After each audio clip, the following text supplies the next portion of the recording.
চুলার আগুনে হাঁড়ি ফুটছে, মশলার ঘ্রাণে ভরে উঠছে ঘর, কিন্তু সেই হাঁড়ির পাশে দাঁড়ানো মানুষটার অভিমান ক্লান্তি কে জানে কজন বলো তো। হ্যালো সবাই, আমি রুহি।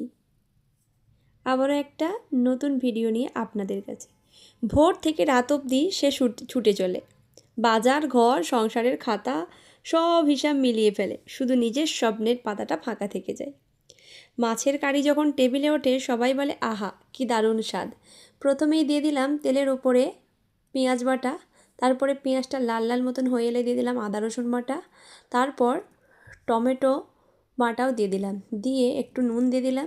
দেবার পরে ভালো করে নাড়াচাড়া করে কষিয়ে নেব। তারপরেই তেল ছেড়ে দিয়েছে, এর মধ্যে দিয়ে দিলাম হলদি গুঁড়ো, লঙ্কা গুঁড়ো, জিরে গুঁড়ো, ধনে গুঁড়ো, সব কিছু দিয়ে ভালো করে আবারও মশলাটাকে ভালো করে কষে নেব একটু জল দিয়ে।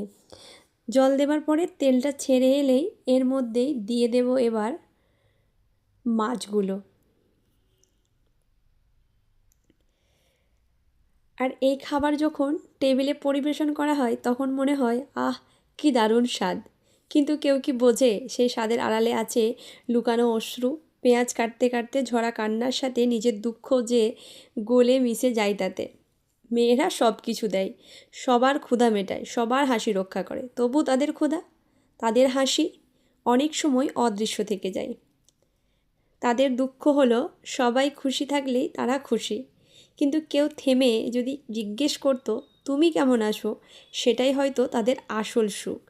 এই মাছের ঝোল শুধু একটা রান্না নয়, এটা হলো ভালোবাসার প্রতিচ্ছবি, একজন নারীর ত্যাগের নীরব কবিতা, যা প্রতিদিন পরিবেশন হয় ভাতের সাথে, তবু থেকে যায় অগোচরে।